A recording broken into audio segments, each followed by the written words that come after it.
Hair loss happens to almost everyone, but men can embrace their hair loss, shave their heads, and still walk around with confidence. When a woman loses hair, it can be a devastating and isolating experience, and very few dermatologists have the interest and expertise to care for these patients. The good news is that we now have a variety of effective treatments for all types of hair loss. You just have to find the right expert. To help me explore this topic further, I've invited one of the world's experts in the diagnosis and treatment of hair loss, Dr. Wilma Bergfeld. Hi, I'm Dr. Robert Haber, hair loss expert and hair transplant surgeon from Cleveland, Ohio. Join me and the Hair Transplant Road Show as I travel the globe seeking answers to important surgical and non-surgical hair loss questions from the true experts in the field. Today, the Hair Transplant Road Show travels just across town to the world-renowned Cleveland Clinic, where my guest is Dr. Wilma Bergfeld. Please support this program by selecting like, subscribe, and requesting notifications when our next episode is available, and feel free to post comments and topic suggestions as well. I am very fortunate to be a hair loss specialist in the same city as Wilma, as that allows us to share patients, and that's been very helpful over the years.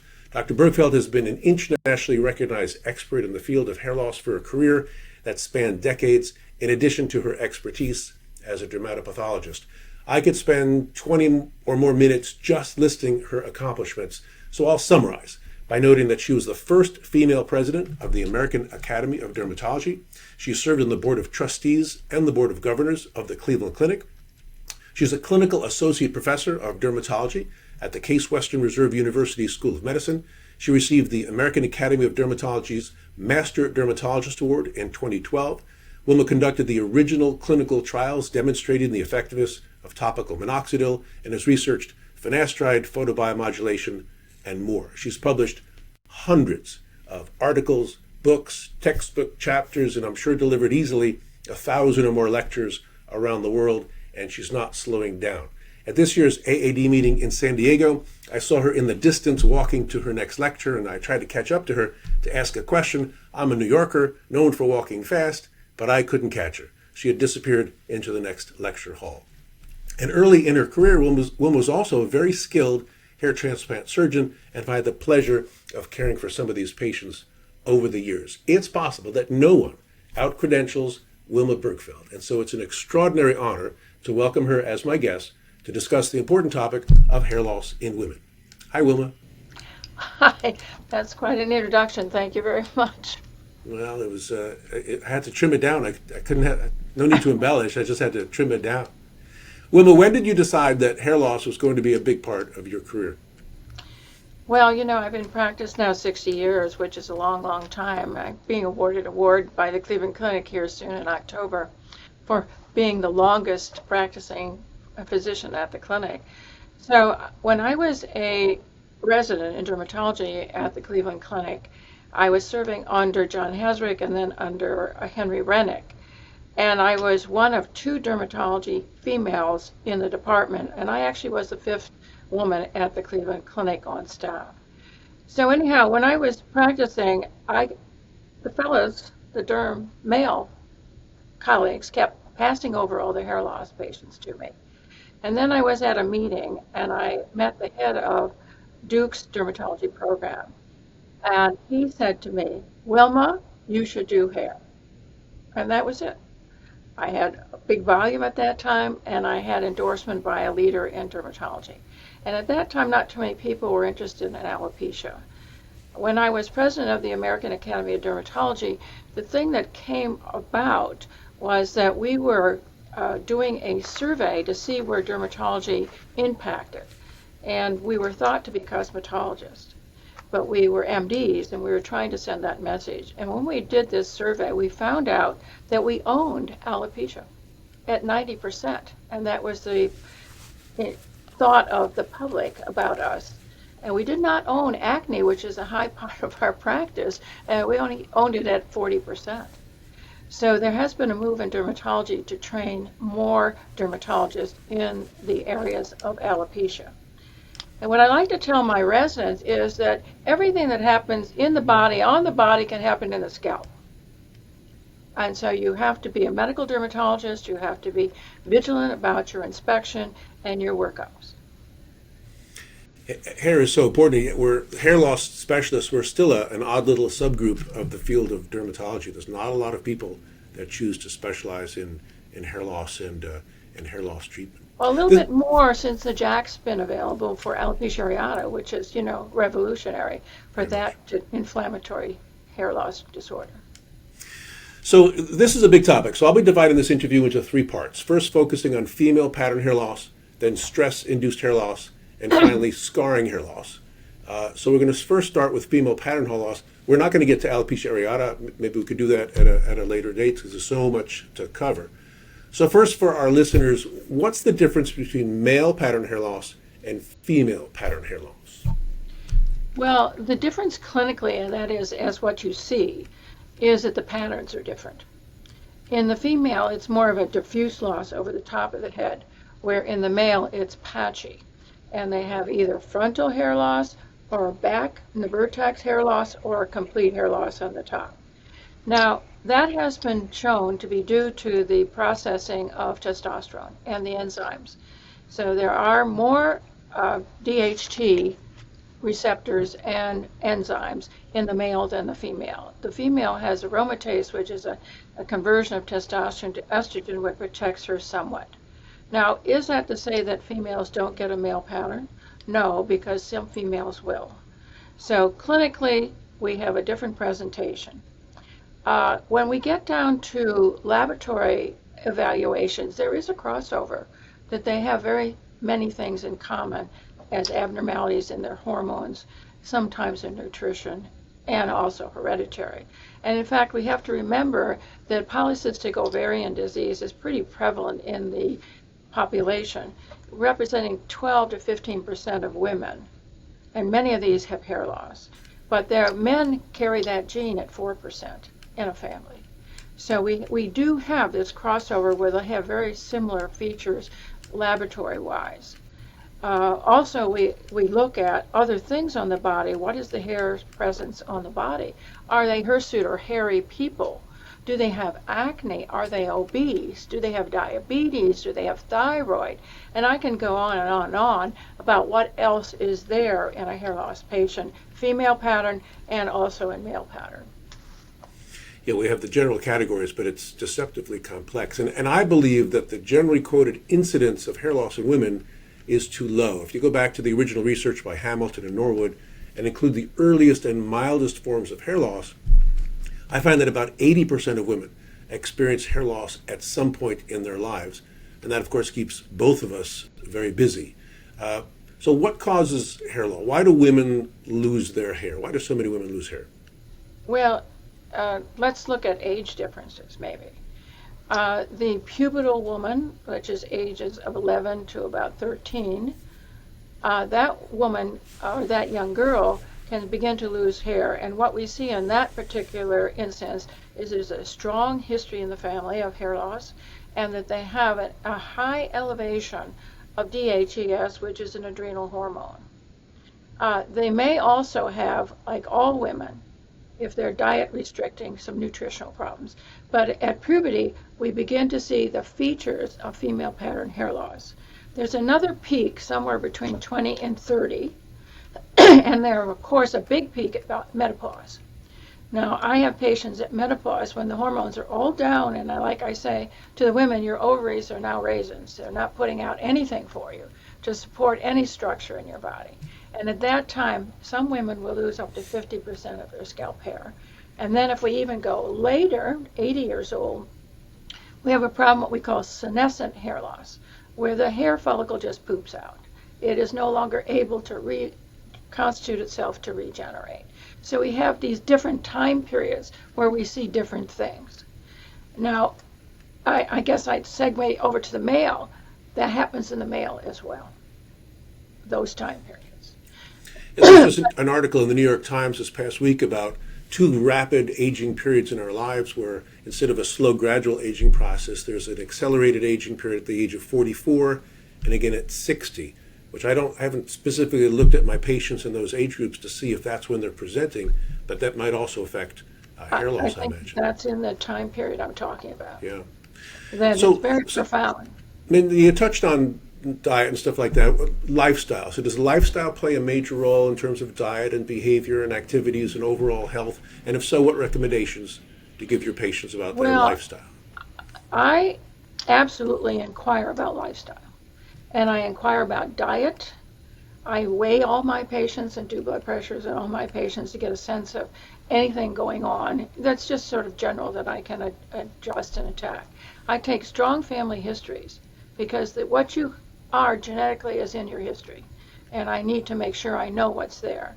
But what we have in the women, which is interesting, and perhaps the men now with the new drugs for weight loss, we have a focus on being thin. And with that are pretty bad diets. Even though when the patient says, I have a healthy diet, I know that one doesn't. They're either eating too much vegetable, not enough protein, losing some of the nutrients that they need, such as in vitamins and minerals. But I really think that diet in the young woman is a profound problem. And I very much get into that. Now, I have also had women who drink water, and you have them come in with big bottles of water, and because they have heard that they need a lot of water. And I've had a couple, not a whole lot, have had cardiac problems because of that, because they screw up their electrolytes with this infusion of water and no food. So when you're looking at a patient, especially a young patient, especially a patient who looks rather thin or fit, you need to make sure you know what they're eating. And I particularly look at protein. You need to have, the CDC says 40 to 50 grams of protein a day. I say that go up to 60. And you'd be amazed if you can increase the protein in some of these young women, and even some of the menopausal women who are doing the same thing, you can get hair growth. So I should say the hormones that I check in particular are estradiol, testosterone, free and total, and DHES. So I'm looking at what is floating around in the blood that can influence hair growth. And then I look at nutrition. I looked with a regular blood count, CBC, CMP, which are the routine ones that any doctor runs, but I also look at zinc and iron stores, which have 3 tests for them, and vitamin D now, and for many years vitamin D. Most of the patients with hair loss are vitamin D deficient. Now, I'm just reviewing a patient now before I came on that has hair loss in a male who has a zinc level that's very low. That's unusual, but we do check zincs. Because if you find a zinc deficiency and you replace the zinc, there is absolutely increased hair growth, as there is with iron. And I've had to sometimes infuse my women with iron by IV. I had the hematologist do that because they couldn't absorb it well. So being a little bit of a nutritionist when you're interviewing these patients is exceedingly important, and knowing what they should be eating. Then, of course, exercise. What are they doing? What kind of, some women and men are in these hothouse exercise units. I forgot what they call them. Orange? Is that what they call that? Anyhow, they over-exercise in a heated situation, which then dehydrates them and stresses their body. So I think that hair loss is a medical disorder, that it has some genetic touch to it, it has an environmental touch to it, it has a diet touch to it, and of course then you have, if you want to look outside of the medical problems, you look at how they care for their hair. You can't imagine what they do sometimes, and so you must ask. Very true. Yeah, and if you're in Cleveland, you're by default vitamin D deficient. Might not be as big as problem elsewhere in the country, but almost everybody. If you live up here, you got to be on vitamin D. So important, and also labs are so important, and lifestyle, as you say, and our treatment options have changed. When I was a resident, the only treatments available for female pattern hair loss were topical minoxidil and oral spironolactone, neither of which were very impressive. We have a lot more options. How has your management of female pattern hair loss from a medical standpoint changed over the years? Well, I'm a spirolactone gal, and I started that in the 1980s because we didn't have much, and we found out that it was pretty effective in stopping shedding, and probably I'm going to just say this because we're talking about it. The oral minoxidil worked half as well as the oral minoxidil, as well as the topical minoxidil. So the combination of spironolactone, which is a high blood pressure medication, which is actually a diuretic, but it has progesterone-like activity, that combination with topical minoxidil can be a very good therapy. But now the new oral low-dose minoxidil that we've had available to us for about 6 years, we've had over 4,000 patients here at the clinic that we've treated. It is remarkable, remarkable. We've never had such a good drug. Of course, you have to be selective.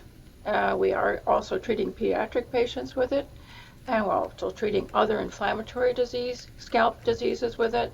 And what we're doing, the hair that they have, we're able to enhance. So we can talk about that a little bit more, but what we have now, if we leave the medical side, which you have to pay attention to, because if you don't take care of those deficiencies or overproduction of certain hormones, you're never going to get ahead.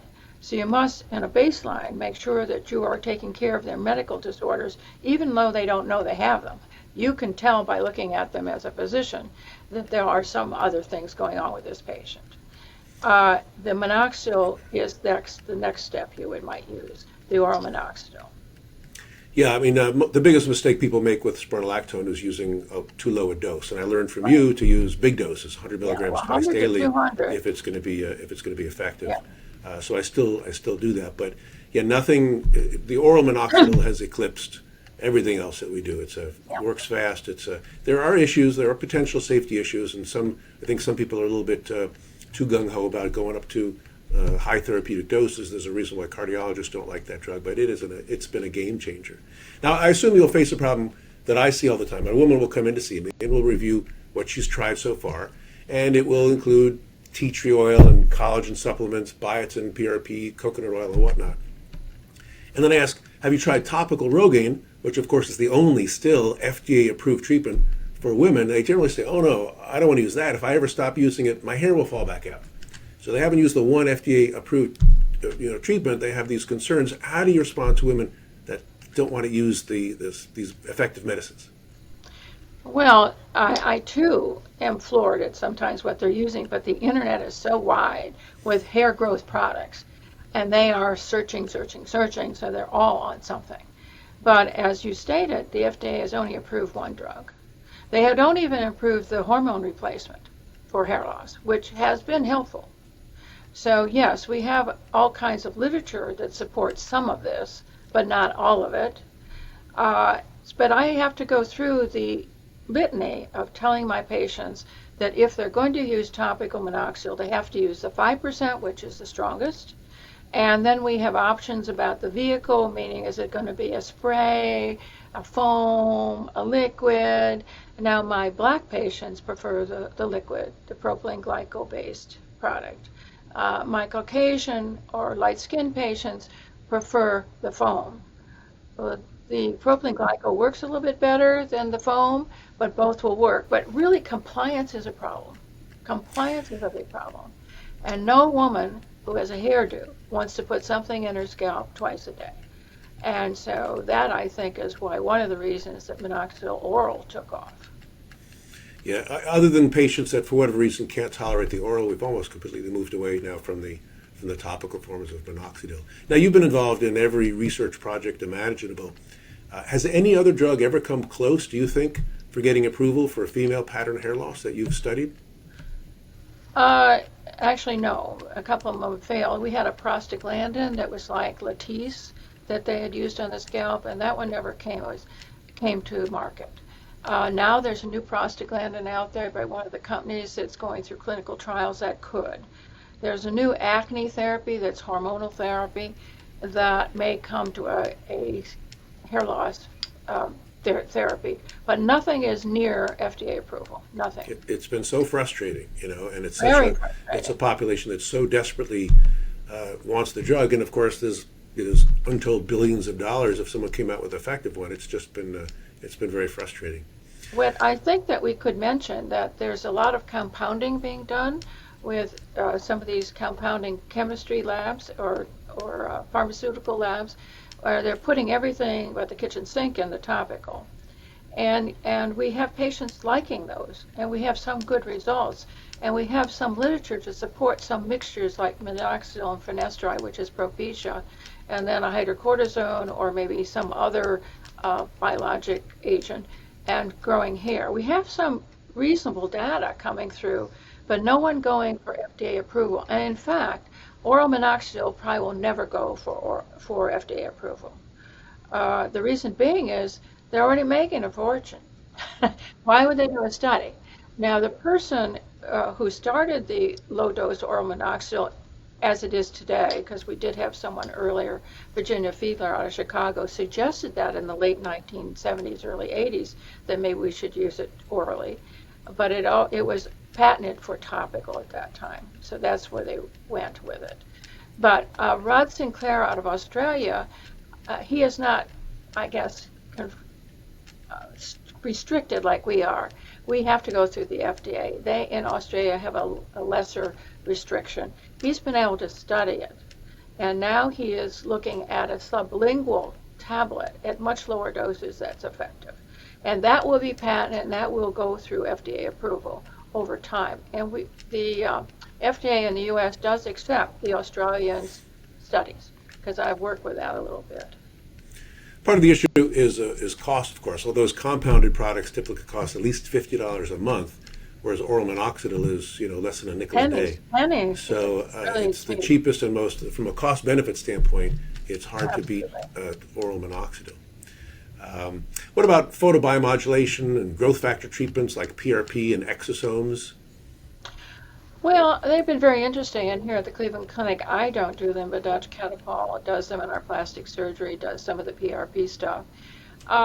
What I see in reflection, because some of my patients requested, I do not say they should have it. I do not move them to that until I'm desperate. I'll be honest with you. The cost is so prohibitive. It's $700 to $1,000 per treatment.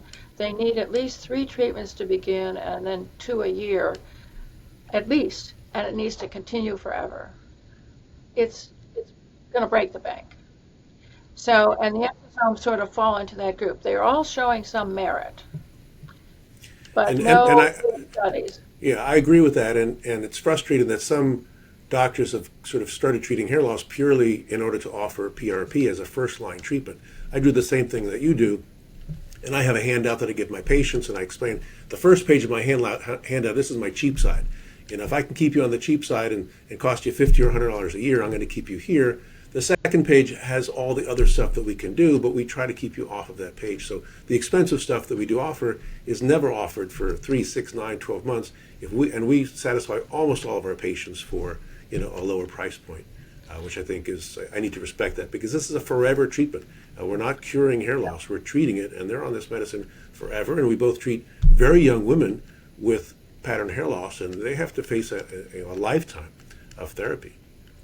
But the answer to that is they eat 3 times a day, they brush their teeth twice a day, do a lot of things forever. This has to fall into that package and has to be put with what they do, so it becomes part of the big package of what they have to do forever. I have a resident who just talked to me. He has a very strong history of male pattern hair loss in his family. He has a full head of hair. He's about 33 years old now, I guess. He is doing everything that's out there. He is doing the oral minoxidil, the topical minoxidil, crushing finasteride and putting that on his head and using photomodulation. He now has him maintaining his hair because every male in his family is bald, and he has the longest growing hair. So I'm actually interested in following this because he's going to be around for a while in Cleveland. I'll be able to look at him to see with all this stuff he's doing that individually can be helpful, but together might be helpful, even more so. I'm interested in seeing what happens to this young man.